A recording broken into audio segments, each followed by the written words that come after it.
There is some difference, Count, between you and myself. How do you make that out? Are you setting yourself up to be my equal? My money is worth as much as yours at an inn. I am the Marquis of Follipopoli. I am the Count of Albafiorita. You only got your title through buying an estate. If I bought my estate, you sold yours. I should be treated with respect. Who is showing you disrespect? What is keeping you at this inn? The same thing that keeps yourself. I don't know what you're talking about. I'm talking of Mirandolina. Mirandolina, the innkeeper? What have you done? What have you to do with her? That's a good joke. You think no one but yourself may look at Mirandolina? She will never look at you while she has a chance of a marquis. What is a marquis against money? In these times, a handle to the same counts less than a pence in your pocket.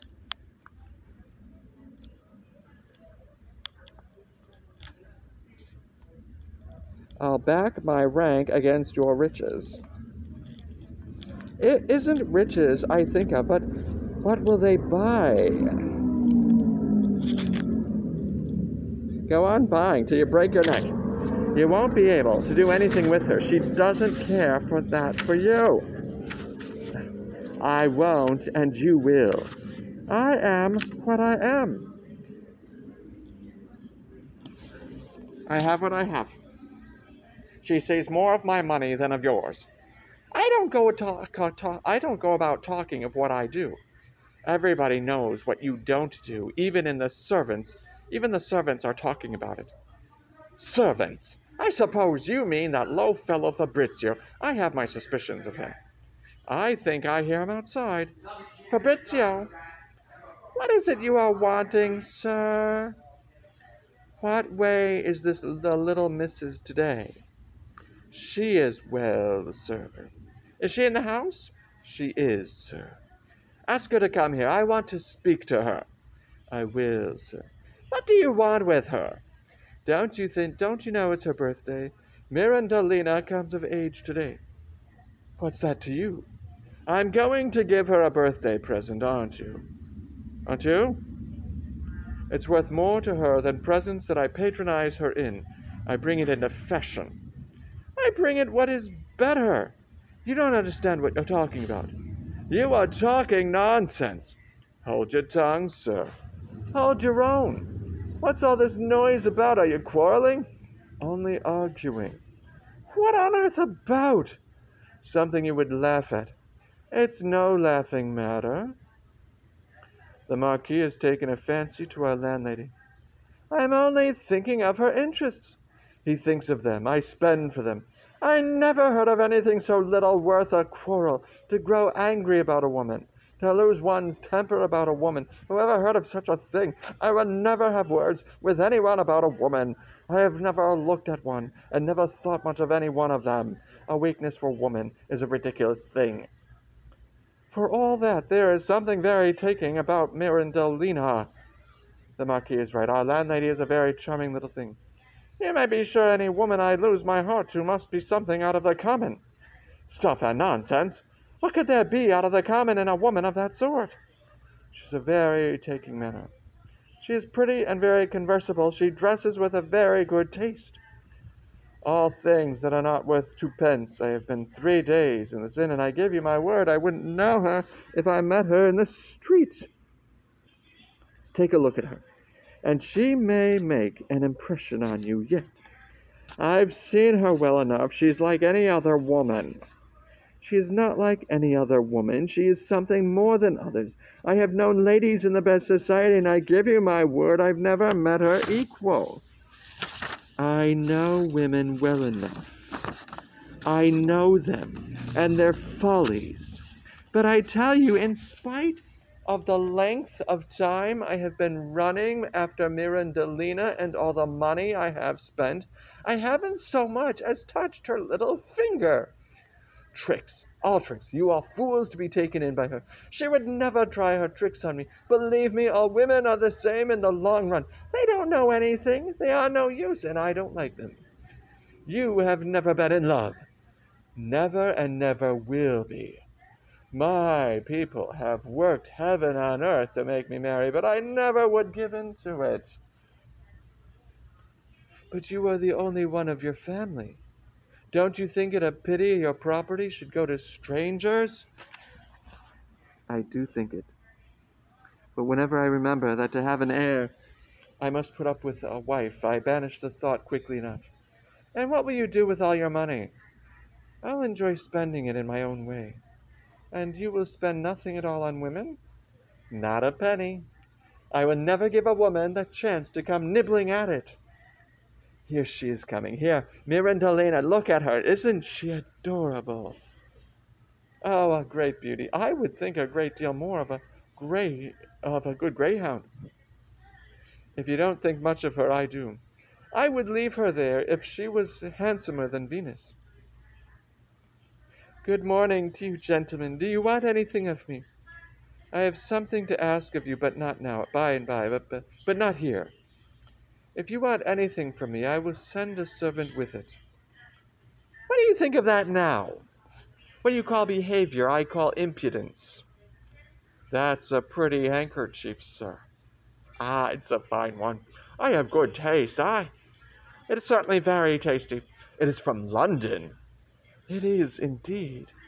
It must be properly folded, that it may not be creased. A thing of this sort should be taken great care of. Take it. Do you want it sent to your room? No, not to yours. Why to mine? Because I am making you a present of it, a birthday present. But I won't take it. Don't make me angry. Oh, if it comes to that, you know, sir, I don't wish to disoblige anyone. So just to keep you from losing your temper, I would take it. Dear Mirandolina, look at these earrings. Do you like them? They are beautiful. Those are diamonds. Do you know? Oh, I know that. I know what diamonds are. And they are for you. A fool and his money are soon parted. Why are you giving them to me? A great present indeed. It is in its own way. The handkerchief is in better taste. Maybe so, but from one way to way there is a good distance. These are set in the fashion. I want you to take them for my sake. He has lost his wits. Now, indeed, it is for your birthday. If you refuse, you will vex me. I don't know what to say. I would wish to be friendly with my guests, not to vex the Count. I will take them. What a schemer! Hasn't she a ready wit? Very ready indeed. She will eat you up and never say thank you. Now, Mirandolina, I have a word to say to you. I am a nobleman. What a fiery declaration. It won't burn him altogether. If there is nothing else I wanted, I will go. Here, madam, I don't think much of the table linen you have given me. If you have none better, I will send out for some. I will give you better, sir. It shall be sent up to you, but I think you might have asked it, well, a little more politeness. Where I am spending my own money, there is no need of paying compliments. You should pity him. He is a great enemy of all women. What's that? I don't want to be pitied either by her. Poor woman. Poor women. What way have they treated him? Why are you so hard on us, sir? That will do. There's no more to be said about it. Change the cloth for me. I will send my servant to fetch it. That man is no better than a bear. Dear Mirandolina, if he knew he would be at your feet.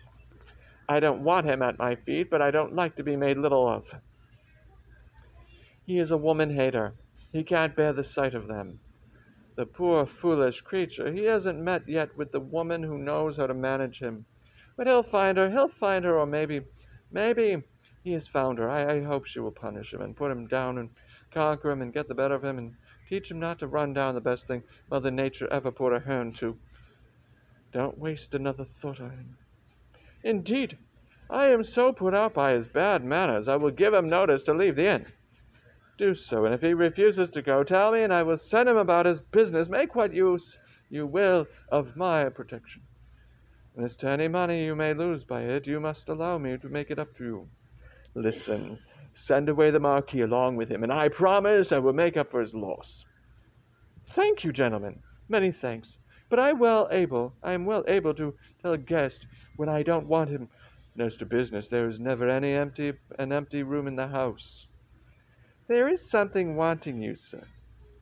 Do you know who it is? I think he is a jeweler. Have sense, mirandolina. There is no company for you. Oh, yes, he has an ornament to show me. I wanted to go with these earrings, mirandolina. Oh, no, sir. You deserve the best of everything, and I don't care a straw what it costs. I am going to take a look at it. That count is a nuisance with all his money. Indeed. The count is giving himself too much trouble. There are some people who have no more than 2 pence and will spend it for show-off. I know them. I know the ways of the world. I know the ways of the world myself. They think a woman like you can become around with presents. Presents don't disagree with me at all. I would be afraid of offending you if I pressed things on you. Indeed, sir, you have never offended me in that way, and I never will, and I believe that indeed. But if there is anything I can do for you, tell me of it. But I should have to know first in what way you could help me. In every way. But tell me, for instance. By Jove, you are a wonder of a woman. You are too kind, your excellency. I could almost commit a folly. I could almost curse my nobility. Why is that, sir? There are times when I wish I could change places with the Count. I suppose because he is so rich. Rich? I don't care a pin for that. But if I were like him, a mere Count, what would you do then, sir? By all that's damnable, I would marry you. Oh, what is it he said? Your High Excellency, the Marquis Misery, would think of marrying me. But if you should wish to marry me, there's one little bar in the way. I myself would not wish it.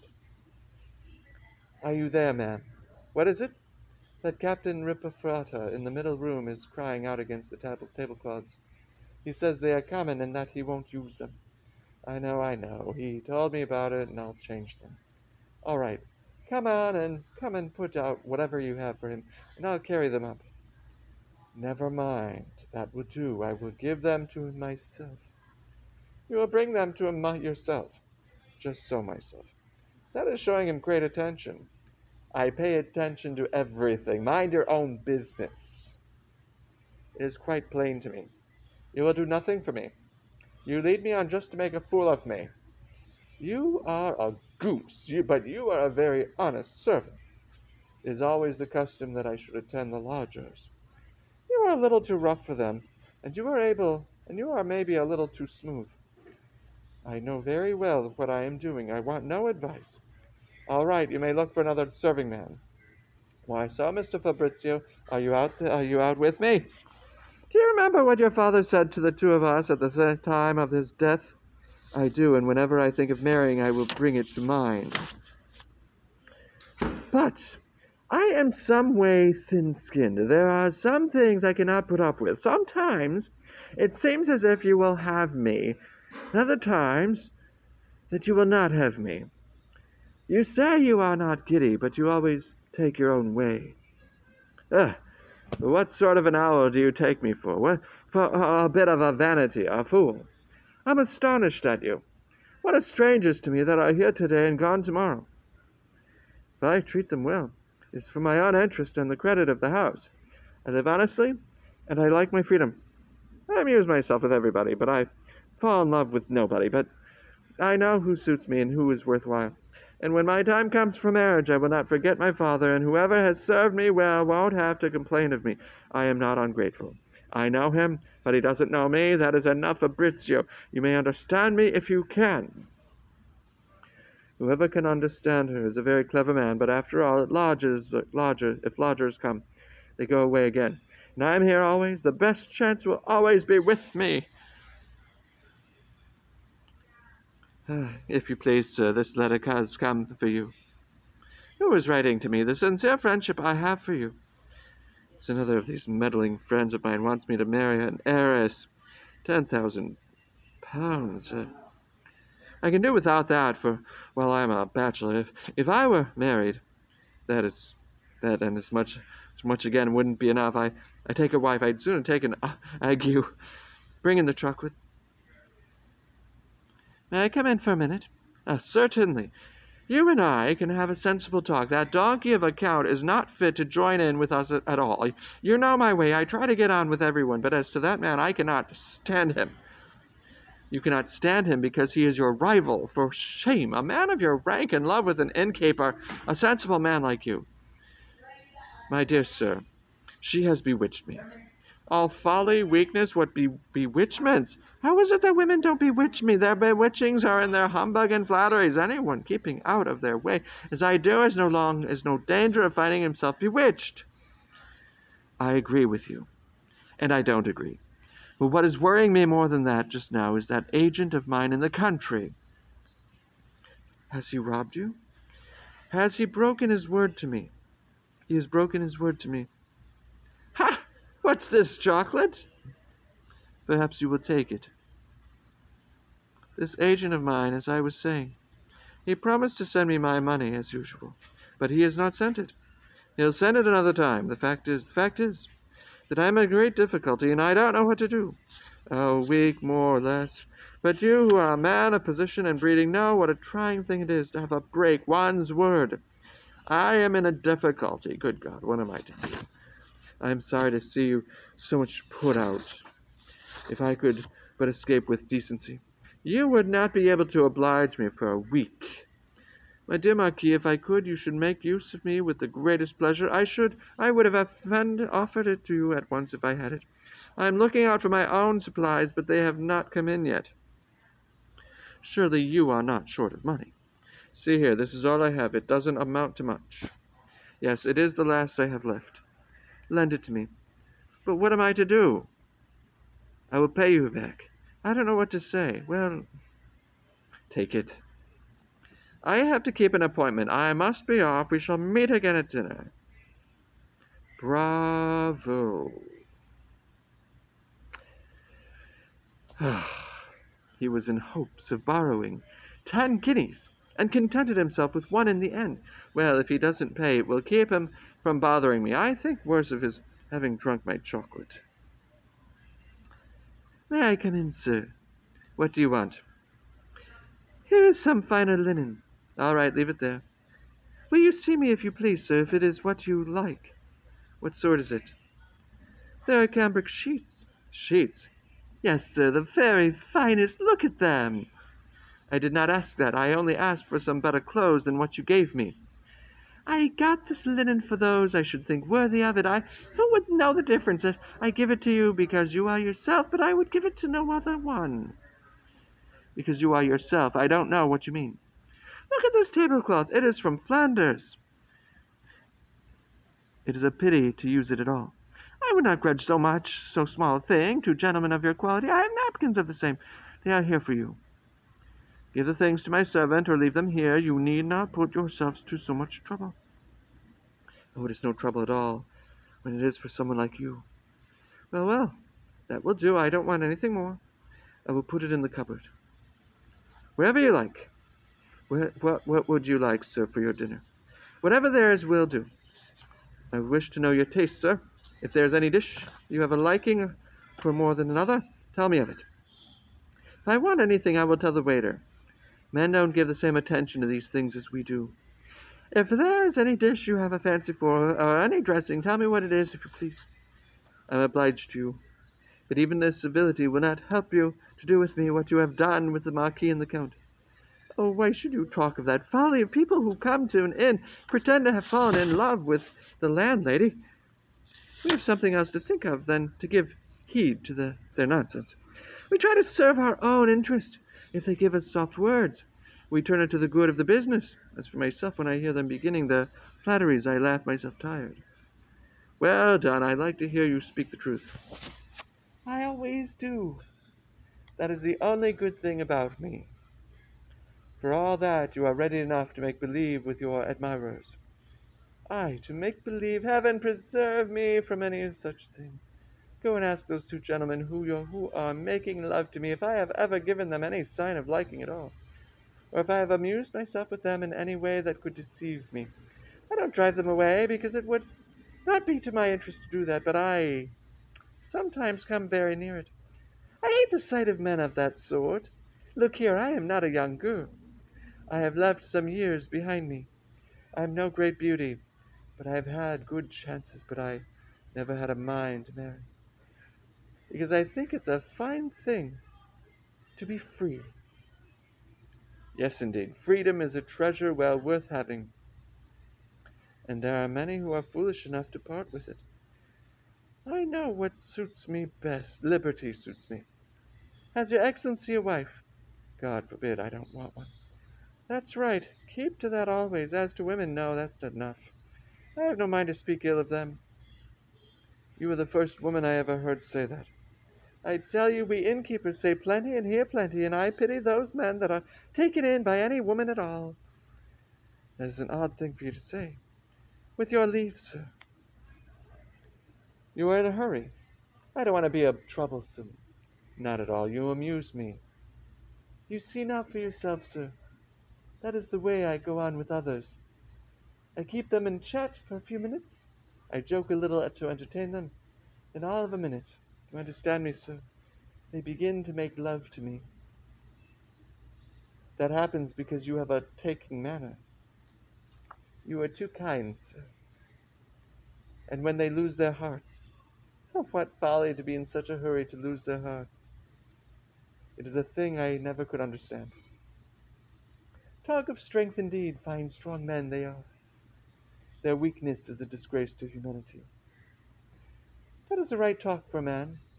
I would like, sir, to shake you by the hand. Why do you want to shake hands with me?